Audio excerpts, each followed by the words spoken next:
बात है 17वीं शताब्दी के शुरुआत की।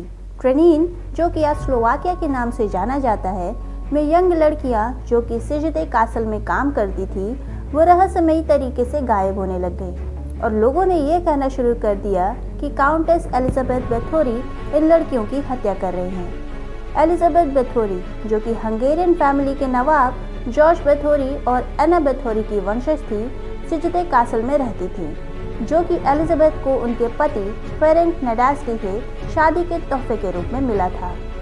1578 तक नडास्टी हंगेरियन आर्मी के चीफ कमांडर बन चुके थे और उन्होंने तब ओटोमन एम्पायर के खिलाफ अपनी सेना के साथ कूच कर दिया और अपनी पत्नी एलिजाबेथ को शहर का इंचार्ज बना दिया। स्टार्टिंग में तो सब कुछ ठीक चला, लोग एलिजाबेथ की लीडरशिप से काफ़ी खुश भी थे, लेकिन समय बीतने के साथ ये अफवाह उड़ने लग गई कि एलिजाबेथ अपने नौकरों को टॉर्चर करती है।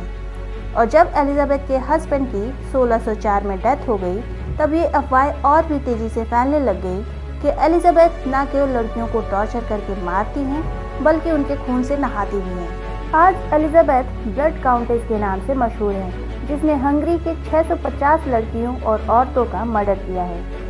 तो आइए जानते हैं आज तक की सबसे ब्रूटल वुमेन सीरियल किलर के बारे में।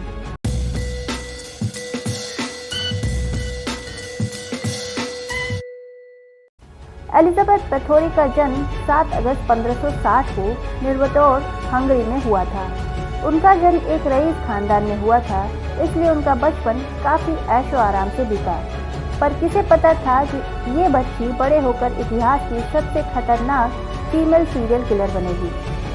चश्मदीद गवाहों के अनुसार एलिजाबेथ ने क्राइम 1590 से लेकर 1610 के बीच में किए, जिनमें वो सबसे ज़्यादा खूंखार मर्डर हुआ 1604 में उनके पति की मृत्यु के बाद।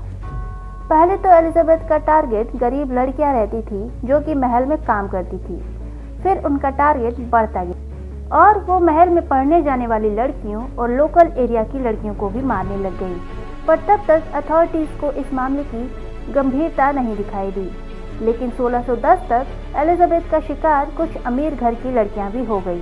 तब अथॉरिटीज़ को लगा कि अब इसकी जांच करनी चाहिए और तब हंगरी के राजा मैटिहास II ने अपने सबसे काबिल व्यक्ति जॉर्ज थर्जो को भेजा इस मामले की जांच करने के लिए। थर्जो ने 300 विटनेसेस की मदद से बहुत सारे सबूत इकट्ठा किए और एलिजाबेथ पे काफ़ी गंभीर चार्जेस भी लगाए। सबूतों के अनुसार एलिजाबेथ ने विक्टिम्स को गर्म लोहे की छड़ी से जलाया था। वो चाबुक से उन्हें मारा करती थी, उनके नाखूनों में निडल चुभाया करती थी, उनके ऊपर बर्फीला पानी डालकर ठंड में मरने को छोड़ देती थी। यही नहीं, उनके शरीर पर शहद लगाकर कीड़े मकोड़ों के सामने फेंक देती थी ताकि वो उनके मांस को खाकर खत्म कर दें और साथ ही उनके होठों को सीकर उनके प्राइवेट पार्ट्स और चेहरे से मांस का टुकड़ा काट करके फेंक देती थी। विटनेसेस के अनुसार एलिजाबेथ का अपने विक्टिम्स को टॉर्चर करने का सबसे फेवरेट हथियार था कैंची। वो कैंची से विक्टिम्स के चेहरे को काटती थी और वो अलग अलग टूल से उनके हाथ, नाक, प्राइवेट पार्ट्स को काट कर अलग कर देती थी और कभी कभी तो वो कैंची से विक्टिम्स के अंगुलियों के बीच की स्किन भी काटने बैठ जाती थी। इतना ही नहीं, कुछ लोगों ने थर्जो को ये बताया कि एलिजाबेथ एक वैम्पायर है और कुछ ने ये दावा किया कि उन्होंने एलिजाबेथ को शैतान के साथ शारीरिक संबंध बनाते भी देखा है। और इन सब में जो सबसे बड़ी बात सामने आई, जिसकी वजह से लोग एलिजाबेथ को ब्लड काउंटेस कहने लगे, वो ये थी कि एलिजाबेथ हमेशा यंग दिखने के लिए इन विक्टिम्स के खून से नहाती हैं। इन सब गवाहों के आधार पर थर्जो ने एलिजाबेथ पर 80 लड़कियों के मर्डर के चार्ज लगाए। एक विटनेस ने यह दावा किया कि उन्होंने एलिजाबेथ के पास एक ऐसी डायरी देखी है जिसमें उन्होंने अपने 650 विक्टिम्स के नाम लिखे हैं, लेकिन ये डायरी भी एक दावा बन करके रह गई, कभी पेश नहीं की जा सकी। और जब ये ट्रायल खत्म हुआ तब पता चला कि एलिजाबेथ के गुनाह में भागीदार एक नर्स भी थी, जो कि जादू टोड़ने में शामिल थी और एलिजाबेथ के साथ मिलकर ये काम करती थी। और ट्रायल के बाद उस नर्स को जिंदा जला दिया गया और चूंकि एलिजाबेथ एक नोबल फैमिली से बिलोंग करती थी, उन्हें उनके सिजते कासल में नज़रबंद करके रखा गया और 4 साल बाद 1614 में अनजान कारणों से उनकी मृत्यु हो गई। लेकिन एलिजाबेथ का केस उतना सिंपल है नहीं जितना दिखता है। मॉडर्न हंगेरियन स्कॉलर्स का कहना है कि हो सकता है पावर के लालच में लोगों ने या कुछ बड़े ऑफिसर्स ने मिलकर एलिजाबेथ को फंसाया हो, क्योंकि हंगरी के राजा मैटिहास II ने एलिजाबेथ के हस्बैंड से काफ़ी बड़े अमाउंट में कर्ज लिया था और वो इस कर्ज को चुकाना नहीं चाहता था। इतिहासकारों के मुताबिक ये एक वजह हो सकती है इतने बड़े षड्यंत्र की, क्योंकि एलिजाबेथ को उनके ट्रायल के समय अपने आप को डिफेंड करने का भी मौका नहीं मिला था।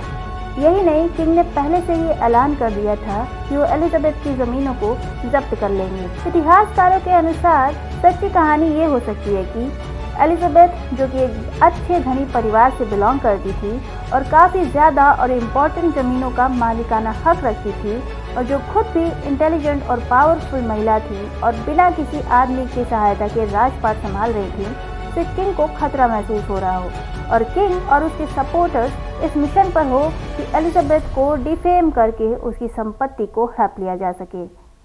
आपको क्या लगता है, क्या एलिजाबेथ सच में लड़कियों की खून से नहाने वाली एक शैतान थी, या ये सब एक मनगढ़ंत कहानियाँ थी एलिजाबेथ को उसके पद से हटाने और उसकी संपत्ति को हथियाने के लिए? ये हमें कमेंट सेक्शन में ज़रूर बताइएगा। तो आज के इस वीडियो में इतना ही। अगर वीडियो पसंद आया हो तो लाइक शेयर करें और चैनल को सब्सक्राइब करके उस बेल आइकन को दबाना ना भूलें, ताकि आपको ऐसी ही इंटरेस्टिंग जानकारियाँ मिलती रहें। मिलते हैं अगले वीडियो में, तब तक के लिए बाय।